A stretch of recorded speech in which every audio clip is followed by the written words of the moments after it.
A battle raged at the end of the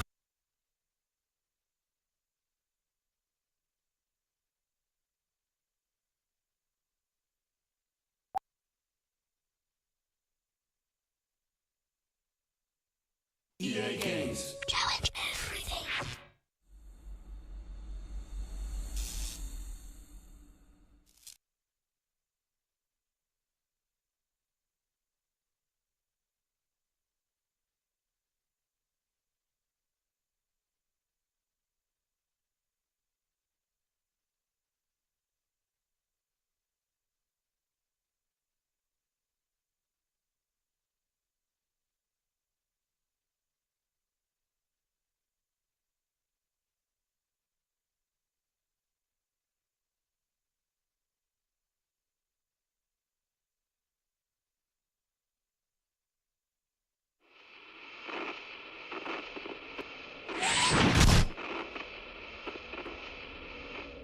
NATO objective is to take control of the bridge from occupying Chinese forces.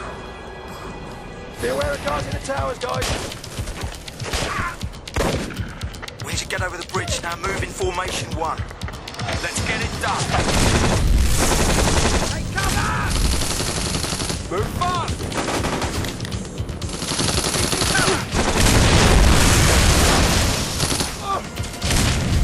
Take out that sniper! Someone get rid of that bird! You stingers on the chopper! Incoming transports.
evil, as old as time, spreads like a plague, corrupting the hearts of men.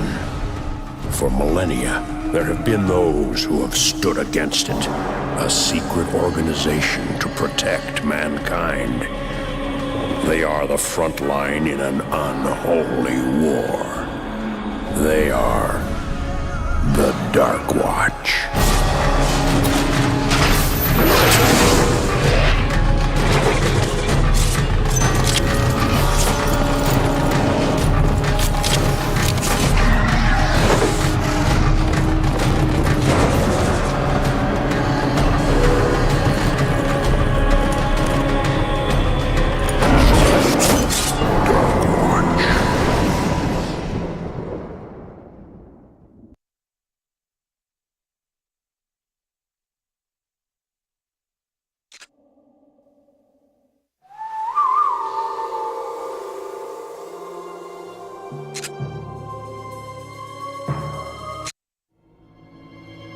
You are Jericho Cross, gunslinger, renegade, outlaw.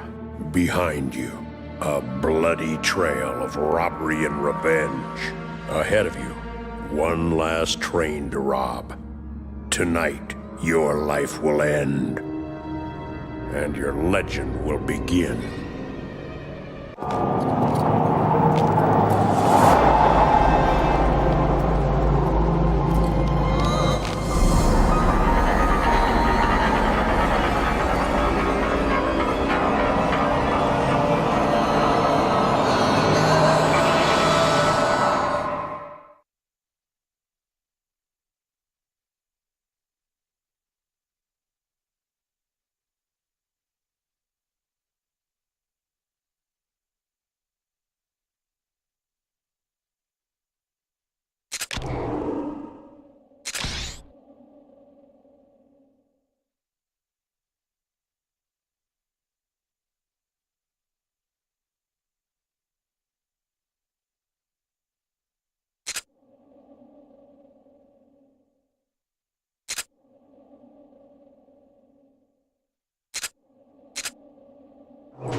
This is bad. Looks like Lazarus' minions got here before we did.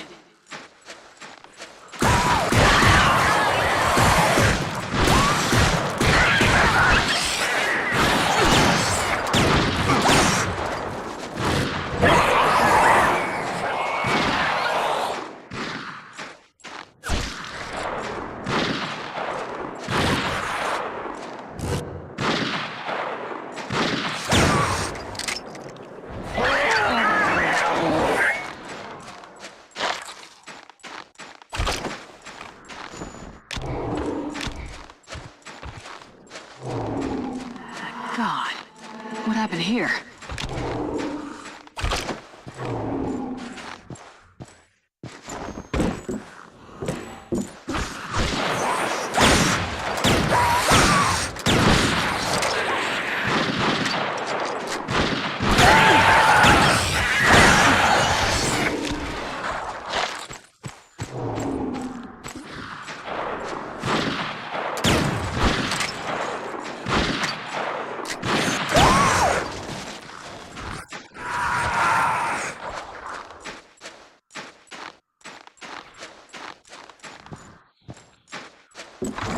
What the hell is that?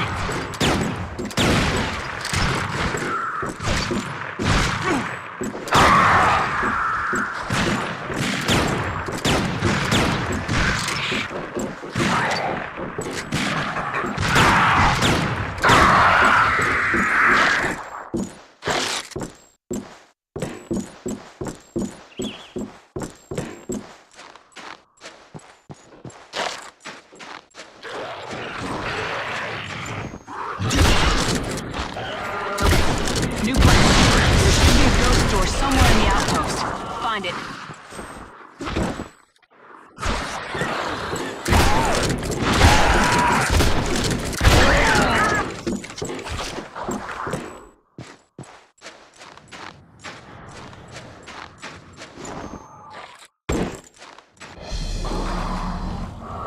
No, wait.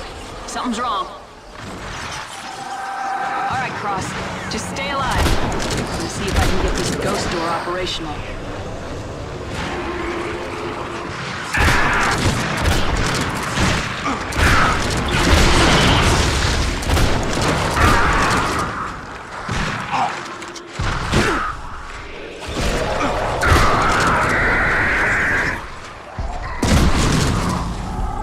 More of them! Enemies on the ledge!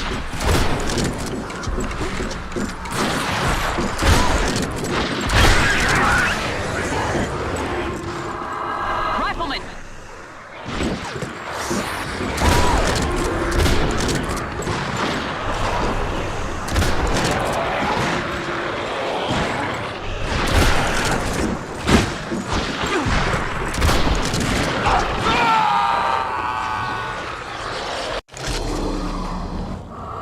No, wait. Something's wrong. All right, Cross. Just stay alive. Let me see if I can get this ghost door operational.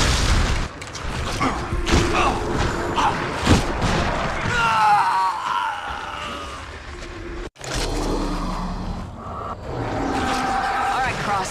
Just stay alive. Let me see if I can get this ghost door operational.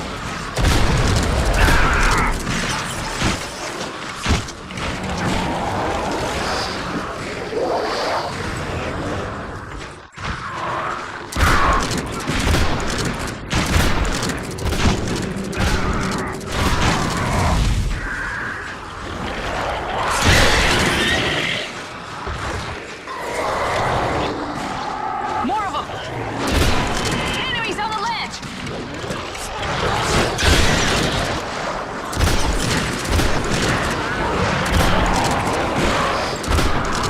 Rifleman!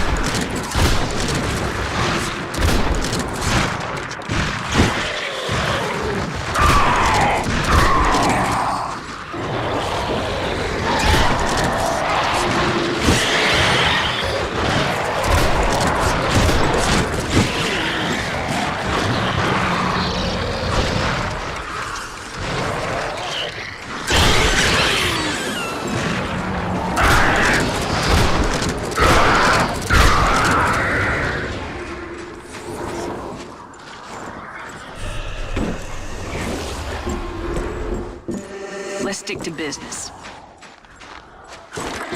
Jericho, let's get a move on.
Steve? Timed open task. Oh, there. Test return.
The end of days will soon be upon us.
My name is Mr. Inafune. I work for Capcom.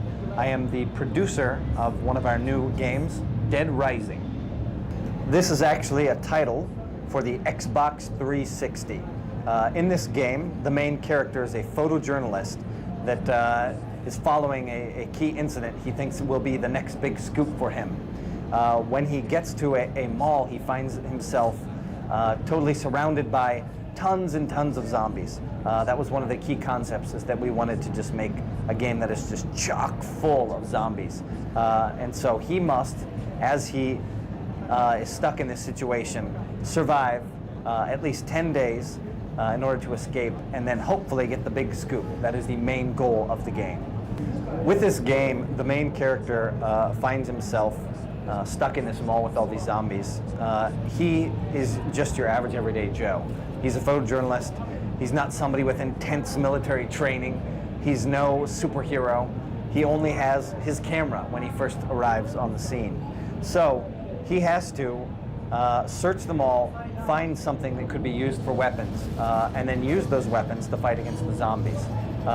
How you kill the zombies, what you choose to take as your weapons, is going to largely depend, or rather be limited on, the player's imagination. We were shooting for getting the most number of zombies on the screen that we could. Unfortunately, we right now only have alpha kits, and so that's only going to be about a third, a fourth of the power that the final units will actually have. So one of the biggest challenges was to take an alpha kit and make a game, or make a video, or rather for E3, that would represent what the final game would look like. And as you saw in the one scene at the end of the video, we have been able to achieve over 1,000 different enemies on the screen at one time. As this is a game, that features zombies, and it is by Capcom. It will invariably be compared to Resident Evil. Resident Evil itself is a great game that is based around sort of like total fear. It's got a sort of gothic touch to the graphics, and is got a main character that's just super cool. It's super dark. Whereas this game is totally in a different direction. What we wanted to create was a game that seemed real, i.e. the main character himself is nobody that looks cool. Matter of fact, one could even say he's ugly. So we did not want that sort of Hollywood super ultra fear to be the main concept. We wanted it to be how you can take this main average character, fight against these impossible odds, and beat them without any super cool Hollywood sort of moves. This is just your average everyday Joe trying to survive the situation he has been pitted against. So there's even sort of like a room for maybe some light comedic elements in the game itself, but it's definitely going to be totally in a different direction from what you have with Resident Evil. One area we were focusing on with this game is to try and give the player a lot of different scenes that could possibly occur. What we've done is kind of place an emphasis on the human dramatic element that occurs when people are stuck in these impossible circumstances, in this most likely a situation in which they are going to die. I personally feel that the zombies aren't the scariest things in this game. The scariest things in this game are going to be the people, because people, they have conscience, they have free will, they can act like your friend and then betray you. You do not know whether they are friend or foe. There's sort of an unknown element about human nature that we are going to play upon when we make this game. So this human drama that occurs in the game is going to be one key area. A lot of different characters you're going to see may have ulterior motives, they may not, but you as the player will have options of how you choose to interact with those characters. For example, the girl that you're leading. If she does trip, do you leave her there and save your own butt, pardon my French, or do you go back for her? Is there something to be gained by saving her? All of those are going to come down to have their own consequences, but they are going to be key choices that are offered to the player. That player has to decide how they want to take this main character and proceed through the game. For me as a person, or rather as a creator, I'm kind of, how should I put it, greedy. I want to make lots of different types of games with lots of different themes. Some for children, some based on history, some based on fantasy, some based on reality, some with zombies, some without zombies. I think probably a true creator has probably 100 different ideas in his mind, and of course he wants to pursue all of those ideas. Unfortunately, not everybody gets that opportunity. I am lucky enough to have had the chance to pursue a lot of my different ideas in the past. And with this game, what I wanted to do was make a zombie game. You know, we're Capcom, we're famous for Resident Evil games. I actually had a hand in one in the past. And so, therefore, this, I thought, was my chance to focus on a zombie game and try a new idea out for the first time. Right now, I'm currently in charge of overseeing all of the Capcom R&D projects. That in itself is a very busy task. So while I would love to work on every single one of those, I have to kind of focus where I'm going to put my time and energy now that I'm responsible for everything. This game happens to be the one that I want to focus on, put my time and energy into. Thank you very much for your time. I know it's going to be a wonderful game. I know it's going to be a fresh gameplay experience that I think everybody can look forward to. You can look forward to it sometime, hopefully near launch. It may not come out exactly at launch, but we're working our best to get it out sooner than later. So hopefully at a very close time to when the Xbox 360 is launched, and that is, of course, the platform that will be launched for, the Xbox 360. So look for it, enjoy it, and thank you very much for your time. The dead getting up and walking? Zombies. I'm not nuts, though. No matter what moves you.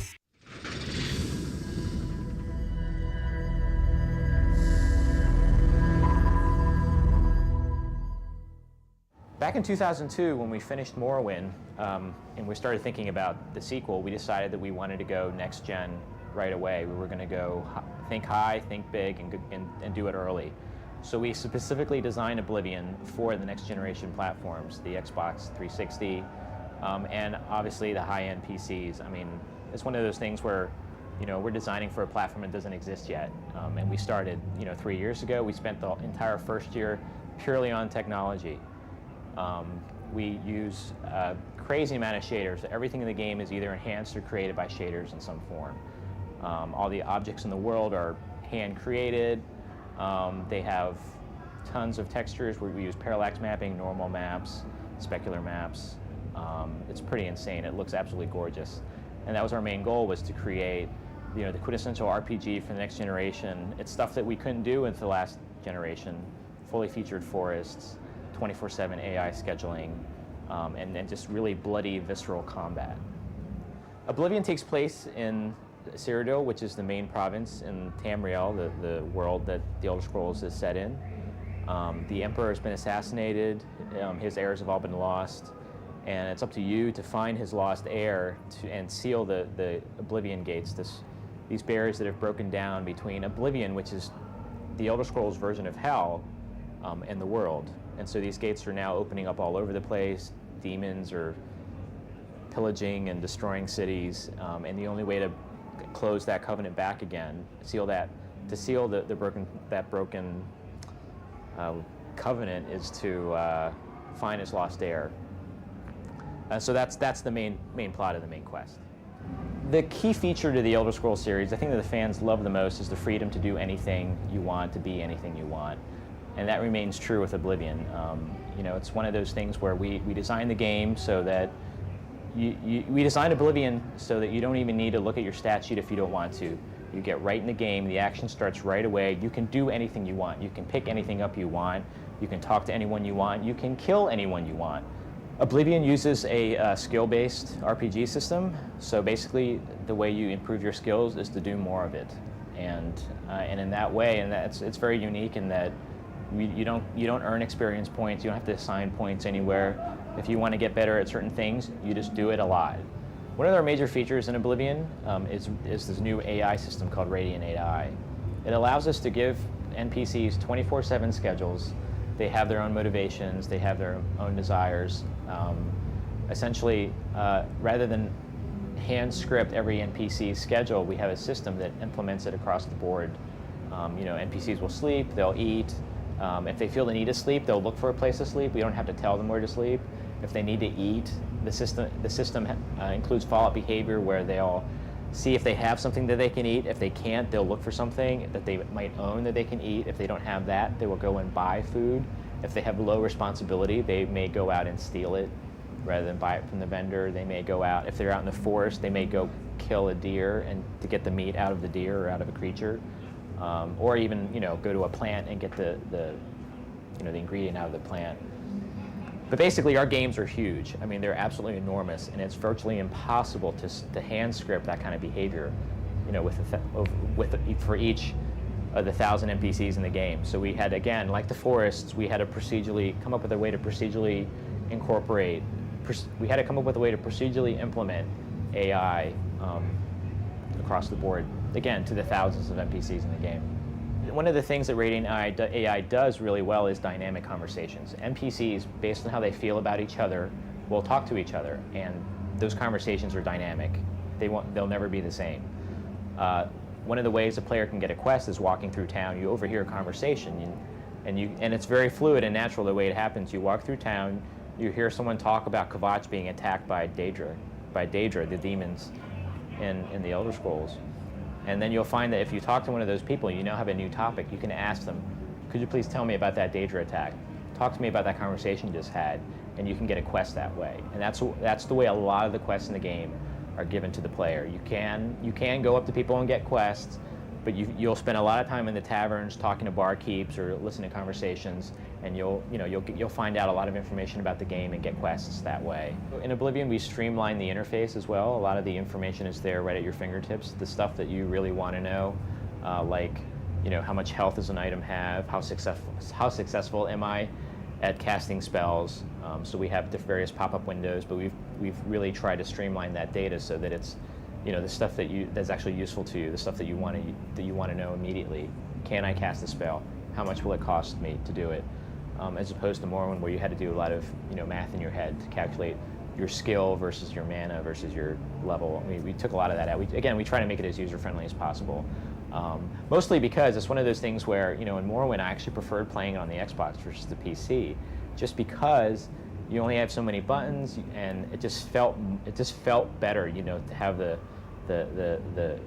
two controllers and the two sticks and moving around the world. And combat feels awesome on the 360 when you have the vibration on the controller, so it really adds to that visceral nature that we're trying to get. When somebody hits you, your controller shakes and you feel it, and your screen is shaking, and you feel like you've really been knocked over the head with a spike or with a weapon, and it feels just as good when you hit people back.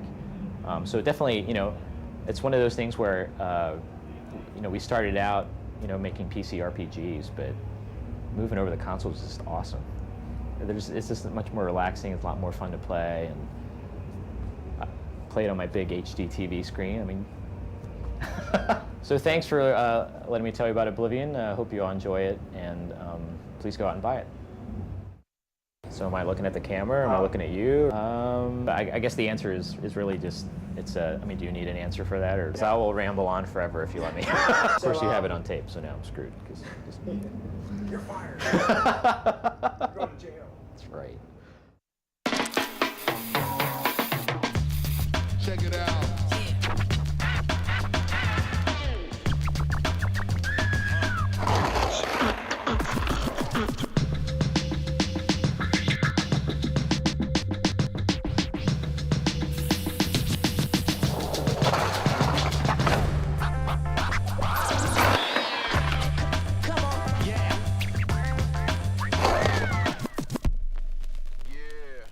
This July, through the timeless magic of animation, the sweet, the innocent, and the brave come alive as they truly are.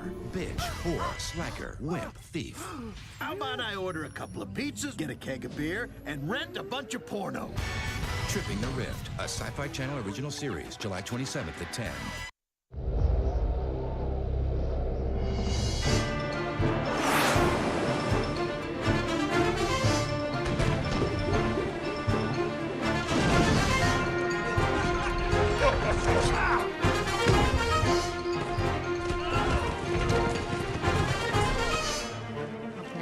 Time to open tasks. Oh, there. Test begun.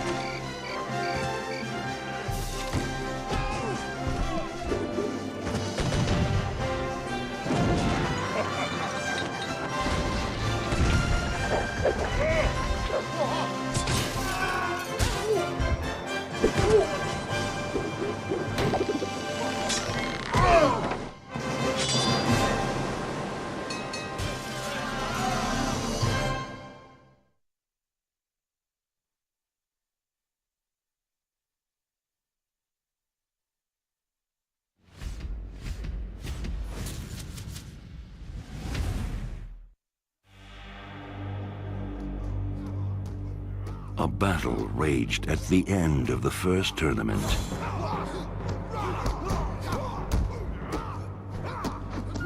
Good versus evil, locked in mortal combat.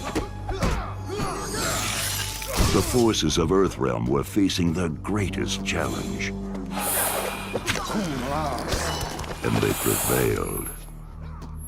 The sorcerer, Shang Tsung, chose to run.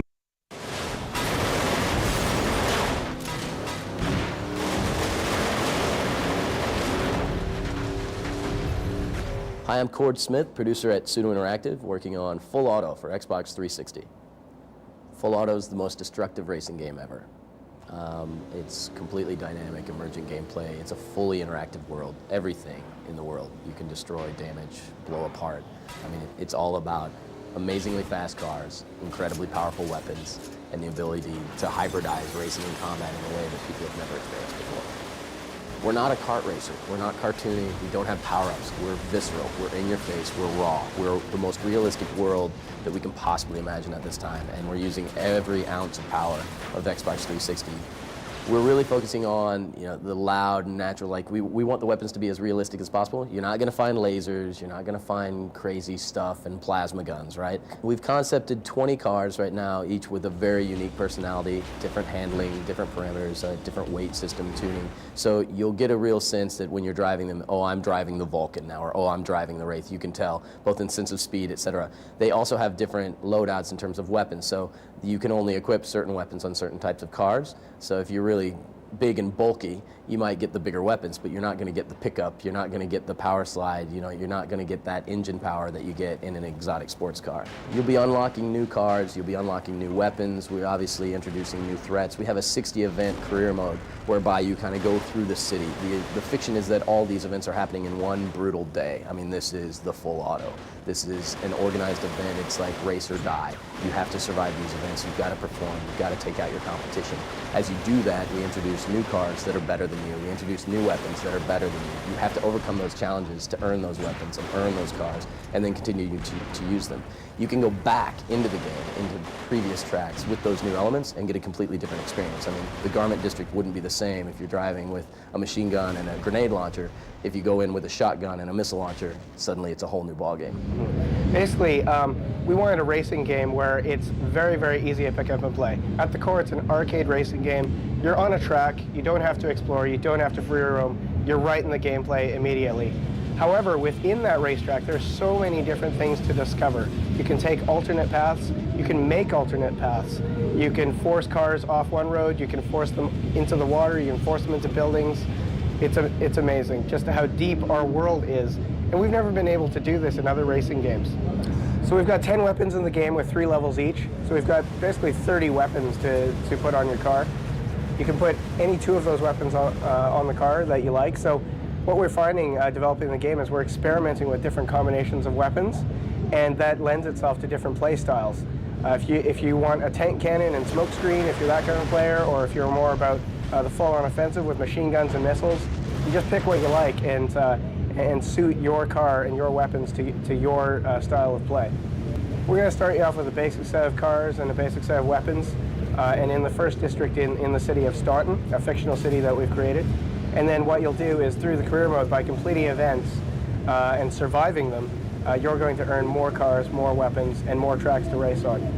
When you go online, you're going to expose your play style to every other person playing full auto, and you're going to have people possibly forming clans based on the fact that, I'm a muscle car guy, or we're going up against the Importuners, and we're all going against the monster truck guys. So we're going to have a lot of people expose the depth of the game by going online. The highlight reels are a way of bragging about your accomplishments. All of your best racing moments, all of your best destruction moments and combat moments are automatically compiled into a highlight reel that you can view at the end of the race. And you can save it to your hard drive and watch it in your living room, but you can also upload it to your Xbox Live account and share it with the rest of the Full Auto community. So you're going to get people compiling highlight reels with just crazy, crazy highlight packages. Some of them more geared towards stunts, others geared towards destruction, towards this weapon, towards that weapon, and people are going to see just how deep Full Auto is. Okay, I'm going to talk a little bit about the technology behind Full Auto, and basically the areas that we think we're innovating in and the areas that we're pushing the envelope. Okay, so I think there's the 3 main areas that are fairly new or innovative in the technology right now. Number 1 is physics, and I think the main aspect that's really innovative there is we have a very cohesive system that governs the entire world. So everything you do interacts through the physics system, and that gives a player an unprecedented level of agency and power within the world to do whatever they want. So everything is destroyable. Everything responds physically. The physics affects the gameplay because things fall over you. You can shoot missiles into a building, and the building will tumble down and crush your opponents. The other areas that we've innovated in are the Unwreck, which is basically being able to go back in time. This is a little bit like Prince of Persia: Sands of Time, but in the racing genre, and I find it's really nice to be able to go through a race and take a lot of risks, and if you barely miss them, be able to undo that, and go back and try them again. 'Cause the final area that we're innovating in is presentation, and that goes beyond just graphics. I think a lot of it is the overall dynamics of the game, the way in which everything moves, everything reacts, and everything responds. Right now, the graphics are at a fairly early stage, especially the lighting, because we're working on non-final hardware, and we're looking at kind of the core gameplay strengths, core aspects of gameplay. But I think we're going to push the presentation way over the top. It's a very intense game, and we're going to make it so the player really feels like they're a hero by doing good camera shots, by doing over-the-top visuals, high contrast, HDR lighting. We're doing, of course, HD 1280 by 720 full-screen anti-aliasing, which is, the image quality is going to be unsurpassed. Downloadable content for sure, and for all those live users, oh my God, yeah, get ready. Full Auto is going to rock live. I mean, we've got 8-player support at least, at minimum. We've got arena modes, we've got the racing modes, we've got pursuit modes, we've got mini games. I mean, you can get on live and have a blast. And if you're not on live, you should be, but if you're not on live, offline, you'll have 4-player split screen, and you can go to town. I mean, Full Auto is a party in a box.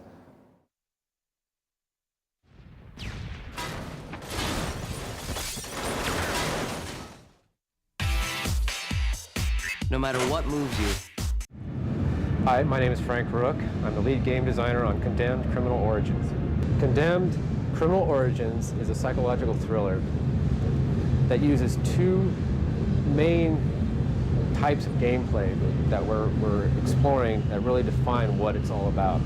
One of those things is the forensic investigation component, which uses a handful of forensic tools like a black light, a laser, a sampler, a 3D scanner, all kinds of things that you see on CSI, a lot of the criminal investigative shows on TV, really popular stuff.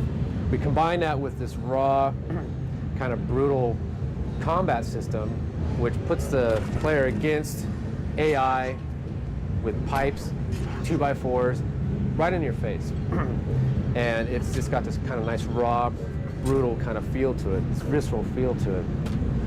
Putting those 2 together really describe the kind of game that we're working on. Well, since you're tracking down a serial killer, typically serial killers leave a trail of bodies, but they also like to play around with you a little bit. They drop little clues here and there to help, just make a character out of themselves. And that's exactly what our serial killer is doing.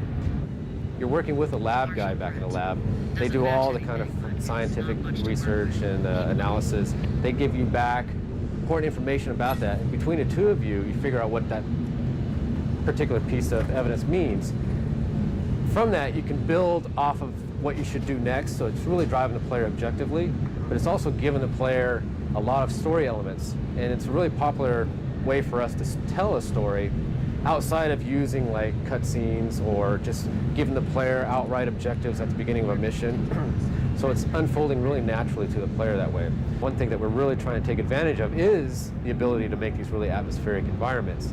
So the whole idea of tracking somebody or investigating a derelict kind of building that's got this really creepy feel to it, just that sensation of there's something else out there, there's something watching me, there's danger around every corner.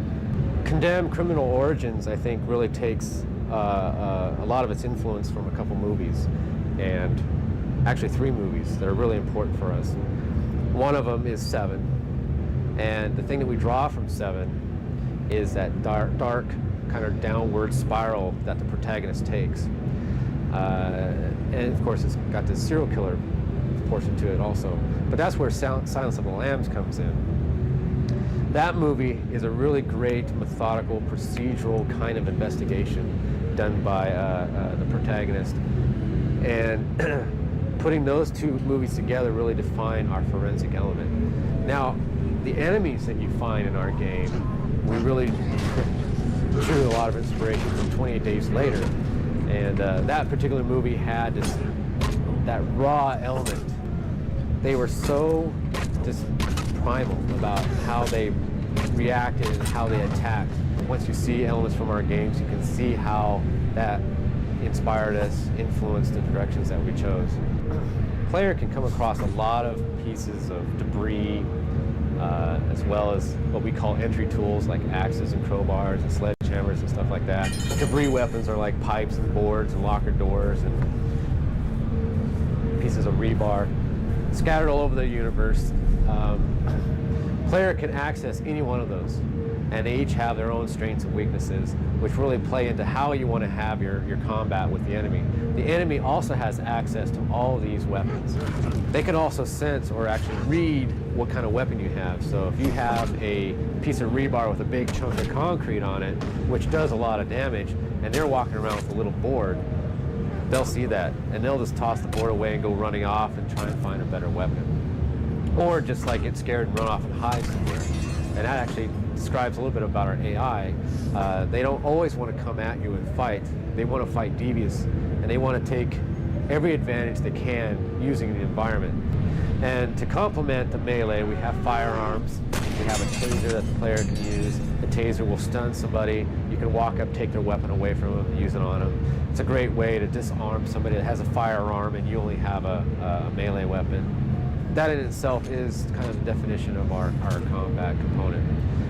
That combined with our forensic now, which is all about using forensic tools, finding evidence, and collecting it, it really balances out between combat and exploration. Thanks for letting me tell you about Condemned: Criminal Origins. Look for the game in 2005.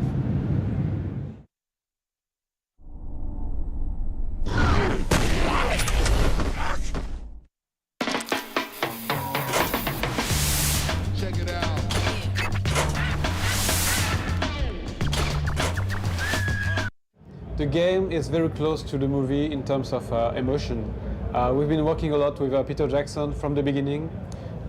He really wanted us to be able to going deeper in this world because he's been creating a complete world around King Kong, and I think he wants the player to be immersed in this world, and he wanted us to play both on the human side, you know, through the eyes of a human. So that's why we have a FPS view when you are a human, and then you can see Jack Black in front of you, you know, talk to him, and that's quite funny. And Naomi Watts too. And in the same time, so when you are a human, you are the prey in this big island. Skull Island, it's full of predators. You are the prey.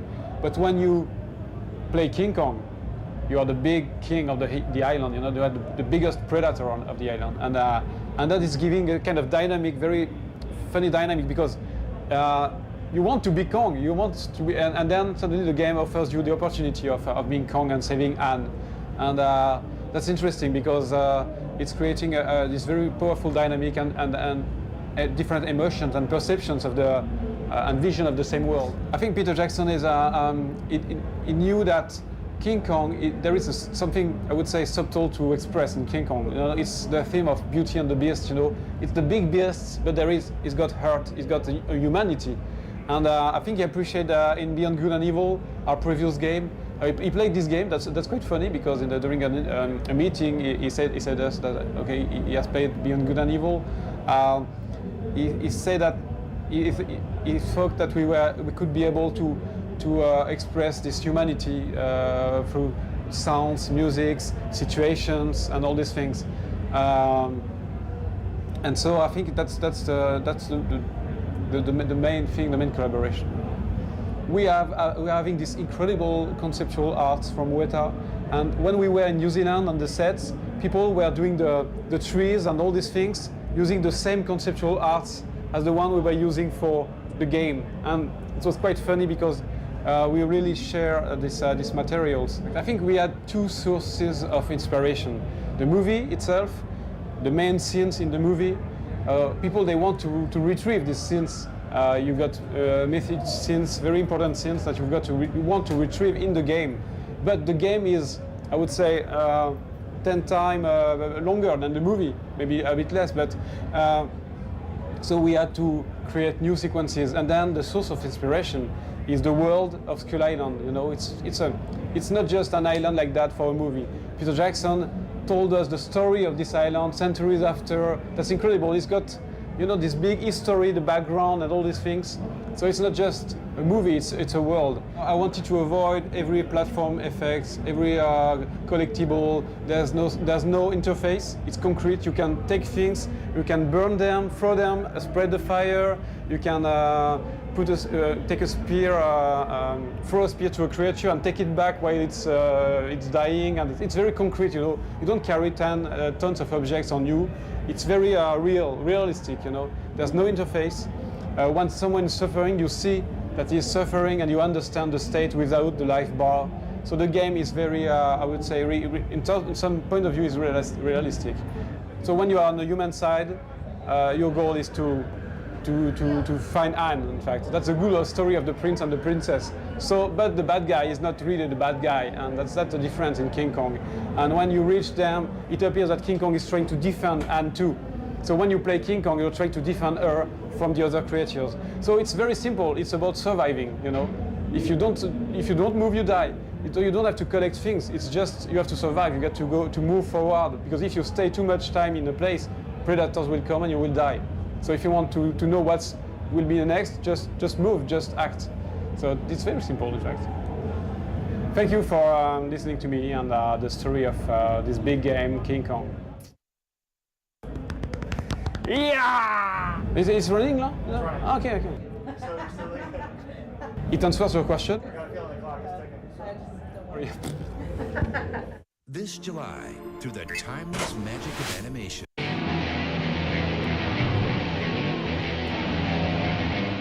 I'm Dan Greenewalt, the lead designer on Forza Motorsport. I'm going to show you some of the customization options available. Why is customization so important in this game? People really identify with their cars. You don't want your car to look like everyone else's. You want it to look like yours. Whether it's putting decals on it or putting different rims on it or whatever you're doing to the car, you don't want to look like another just guy in the pack.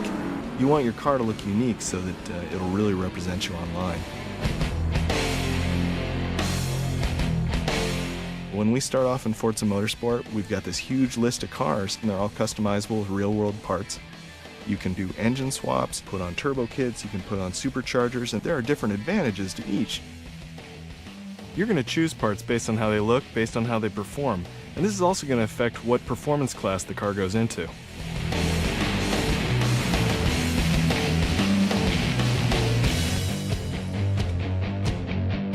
Forza Motorsport has a really powerful paint job editor. You can do all sorts of things to your car.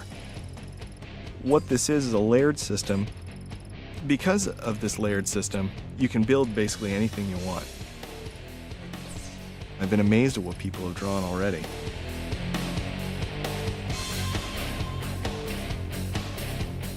One of the most powerful parts about this tool is the number of layers we have. There are 600 layers you can put on the car. One of the really cool parts about the paint shop are the different types of paint you can put on the car. But when you buy the car, you got your factory paint colors. But on top of that, you can put two-tone paint colors. These are paints that you might see at car shows that from different angles, the light changes. These aftermarket paint effects are offered on every car in the game. Car customization is really the future. It's the future of real-world car culture, and it's the future in racing games as well. In Forza Motorsport, you are what you race.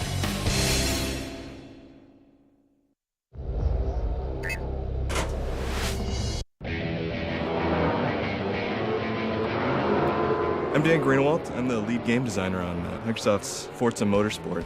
When we started working on making a simulator, we spent well over a month making just the tire physics alone.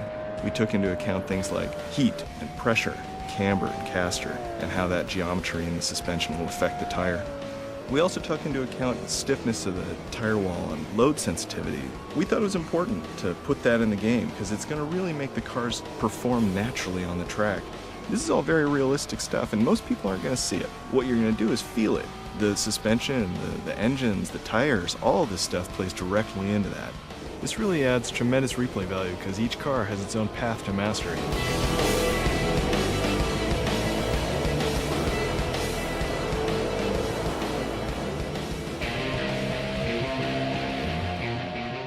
Forza Motorsport has a telemetry area in the replay section. If you're a race car driver, this is what you would die to have. And we put this in specifically so that players could learn more about their cars, they could diagnose tuning issues. You can also use this to diagnose your driving style. You can see how close you are to the peak and where the peak is. The red is how much friction there is. The blue is how much friction you're actually asking for from the tire. If the blue is beyond the red, then you're way beyond your peak. And if the blue is under the red, you're under your peak.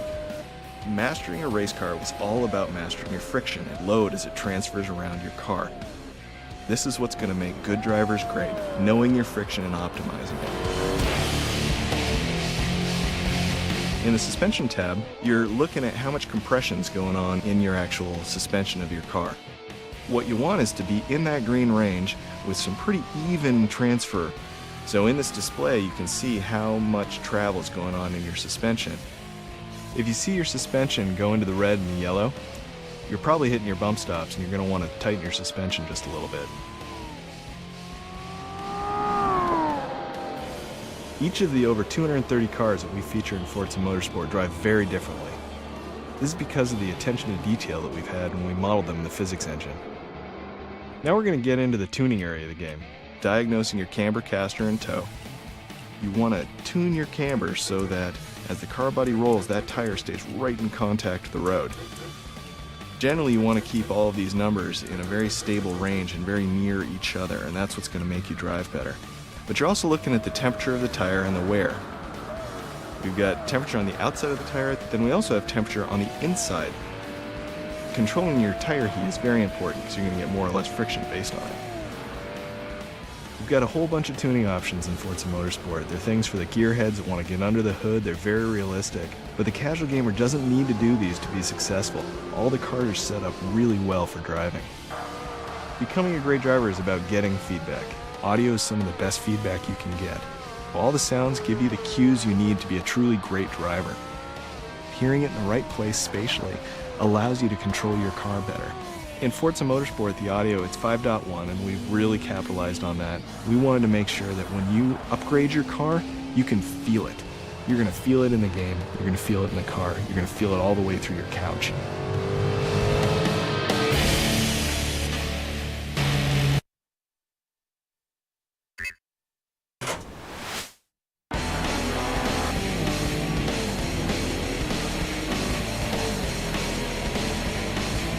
In Forza Motorsport, you are to race, nowhere more so than online.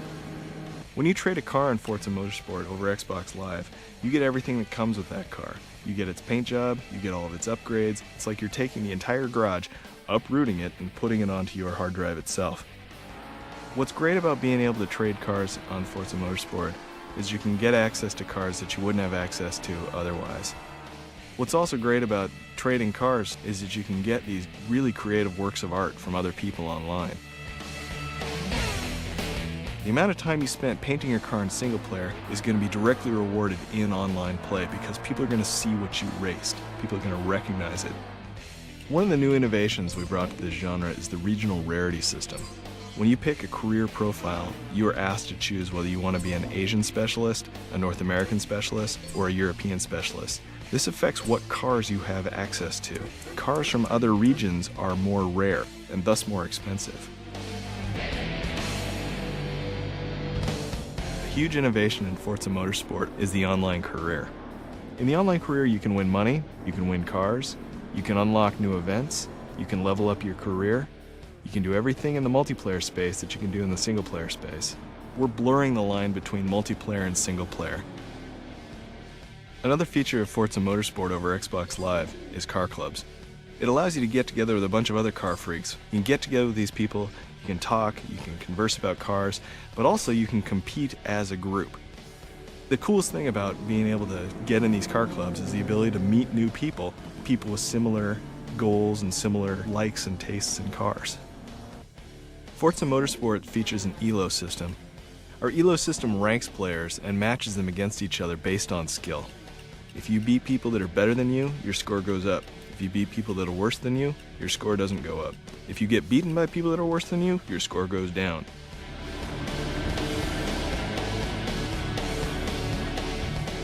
Gaming has become a social and interactive activity.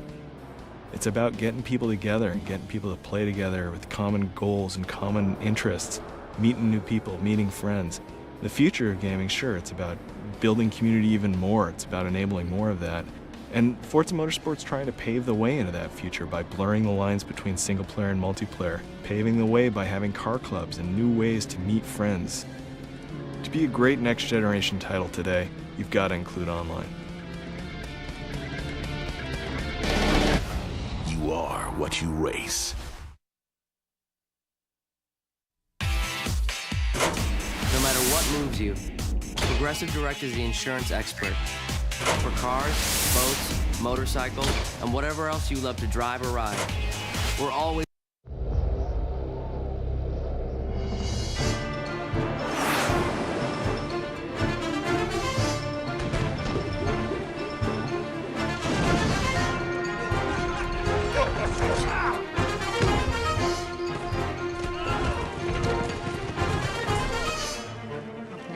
Time to open task. Test me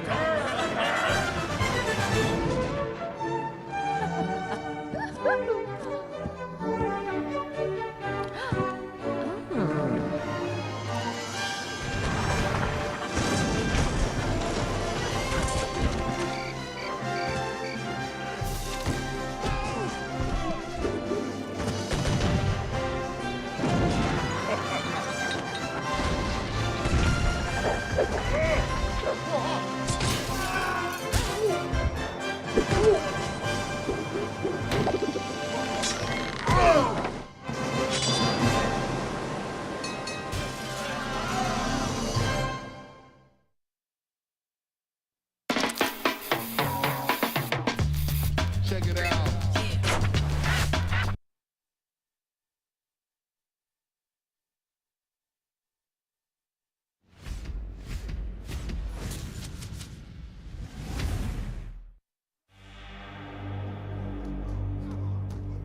A battle raged at the end of the first tournament.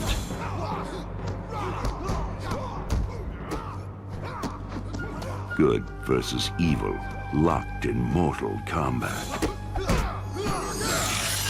The forces of Earthrealm were facing the greatest challenge. And they prevailed. The sorcerer, Shang Tsung, chose to run instead of accepting his defeat. Through a portal to Outworld, the horde of rogues escaped. The Thunder God assured the safety of his warriors. But the champion of Earthrealm and his most trusted ally were destined to take another path. Fighting together or independently, Liu Kang and Kung Lao struggled to face the threats of Outworld. Always resourceful, they never miss a chance to use their surroundings to dispatch an enemy. As their journey takes them deeper into the realm, they meet old friends and formidable adversaries. With experience as their teacher, the Shaolin monks become greater warriors. First, through the mastery of powerful weapons. Later, gaining mortality to deal with groups of enemies. And finally, unleashing the raw force of brutality. Mortal Kombat Shaolin Monks, coming fall 2005. This title not yet rated.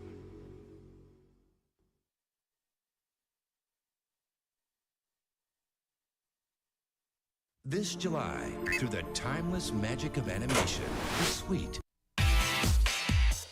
No matter what moves you, Progressive Direct is the insurance expert. For cars, boats, motorcycles, and whatever else you love to drive or ride, we're always focused on making things better and easier, whether you're getting a quote or getting back on the road. Visit Progressive.com.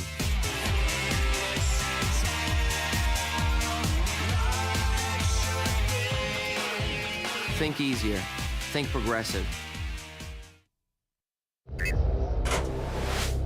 This July, through the timeless magic of animation, the sweet, the innocent, and the brave come alive as they truly are. Bitch, whore, slacker, wimp, thief.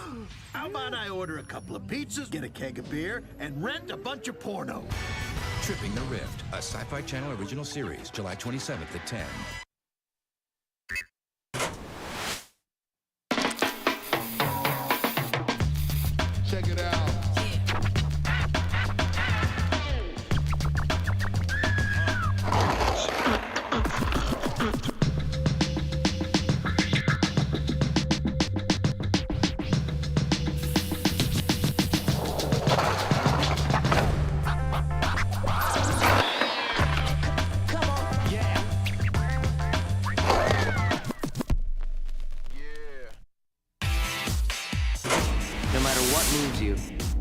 Progressive Direct is the insurance expert.